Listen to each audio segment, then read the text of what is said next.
रात तो मैं मरने से बची हूँ, फिर मैं सोची आप लोग से बताती हूँ मुझे क्या हुआ है। मैं इसके विषय में सब विस्तारपूर्वक आपसे बताऊँगी। Hello guys, Radhe Radhe. कैसे हैं आप? नीतू कॉमेडी के ब्लॉग में आपका स्वागत है। बताइए आप कैसे हैं? आशा कर सब स्वस्थ होंगे, मस्त होंगे। और बताइए आप लोग क्या कर रहे हैं? मेरा तो तबीयत बहुत ढीला हो रखा है, क्या करूँ मैं। देखिए मेरा पूरा मुँह, आँखों, चेहरा सब सूज गया है, तो मैं क्या करूं। आज सुबह से मैं ब्लॉग नहीं बनाई थी, फिर मैं बोली चलो ब्लॉग बना देती हूँ, एक छोटा सा डालती हूँ, आप लोग से बात करती हूँ, थोड़ा अच्छा लगेगा। और क्या मतलब पता नहीं मुझे रात क्या हुआ। एक तो मुझे गर्मी छूट रहा था, इतना गर्मी छूट रहा था दिन से ही, क्या बताऊँ। फिर शाम को मैं करेले की भुजिया रोटी बनाई। पहले सबसे पहले ससुर को ही खाना दी, ससुर को खाना दी, फिर सास को दी, फिर बच्चों को दी, सबको खाना खिलाई। उसके बाद से मैं भी खाई, और खाना वाना मैंने खा के आराम से फिर मुझे अचानक से ऐसा हुआ। खाना मैंने क्या खाई थी, तो करेले की भुजिया रोटी, उसके साथ एक आम खाई थी, और तो कुछ नहीं खाई थी। अब जो नुकसान होगा ये तो आप लोग कमेंट में जरूर बताइएगा। मैंने एक आम खाई थी। उसके बाद से मैं आई, मुझे अंदर से अजीब होने लगा, फील होने लगा। फिर मैंने आई नीचे गद्दे बिछा के नीचे ही लेट गई। नीचे लेटने के बाद से एसी चलने के बाद मुझे गर्मी छूट रहा था, मेरा अंदर से पूरा धड़कन बढ़ गया था। तो और फिर मेरे शरीर में जैसा कंपन जैसे हो रखा था। फिर मुझे बहुत मतलब बेचैनी जैसे हुआ, फिर मुझे चैन जैसे नहीं आया। फिर मैंने घर से बाहर निकली तो मेरी लड़की बोली कि मम्मी नहा लो, थोड़ा सा नहा लोगी तो कहीं शरीर आपका सही हो जाए। फिर मैंने गई, नहाई।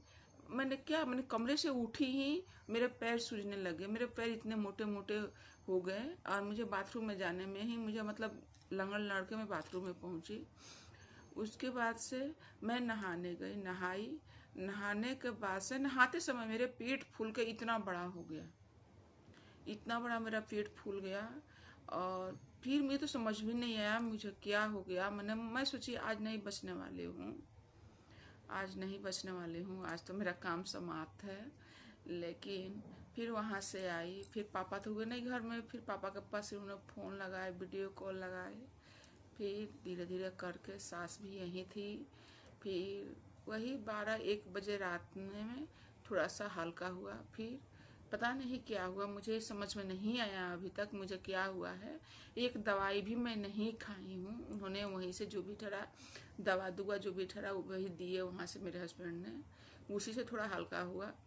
और मुझे नहीं पता है मुझे क्या हुआ, अभी भी मुझे उठ के चलने कुछ करने की हिम्मत नहीं हो रहा है। फिर अब जैसे तैसे परिवार है तो सबको पका के खिलाना ही है, सबको देना ही है, क्योंकि सास भी कुछ नहीं करती हैं, उनसे कुछ होता भी नहीं है, शुरू से किए भी नहीं है, तो उनसे हम कहते भी नहीं है कि आप ये करो।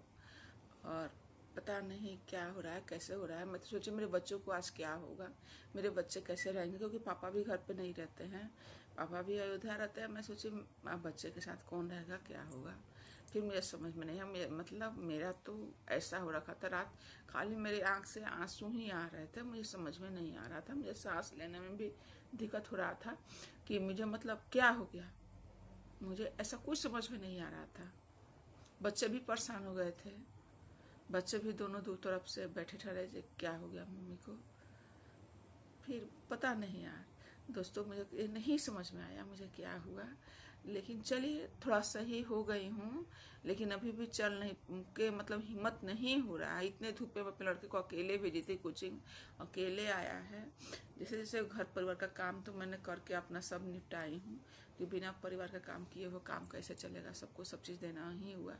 अभी भी तो सासुर को चाय वाय बना के देके आके बैठी हूँ। तो मैंने सब चीज़ मैं नहीं डालती हूँ वीडियो में, क्योंकि मुझे अच्छा नहीं, उन लोग को भी कहेंगे कि दिखा रही है, मैंने इससे कोई मतलब नहीं बनता है। मैं जो भी ठहरा मैं अपना ही अकेले बनाती हूँ, अपना अकेले ही डालती हूँ। और मुझे नहीं समझ में आया क्या हुआ। करेले की सब्जी आम खाई, वो मुझे नुकसान किया कि क्या हुआ, मुझे यही समझ में नहीं आया। लेकिन मरने से बची हूँ, जो भी है। मैं तो भगवान के यहाँ पहुँच गई होती, लेकिन जो भी ऊपर वाले की दया कृपा थी कि मैं बच गई हूँ और आप लोग से बात कर रही हूँ। क्या करूँ, इसके सिवा आप क्या बताऊँ मैं आपसे। मैं सोची आप लोग से शेयर करती हूँ अपनी बातें, मैं आप लोग से बता रही हूँ। Thank thank you. Radhe Radhe. फिर मैं अगले ब्लॉग में आप लोग से मिलूंगी।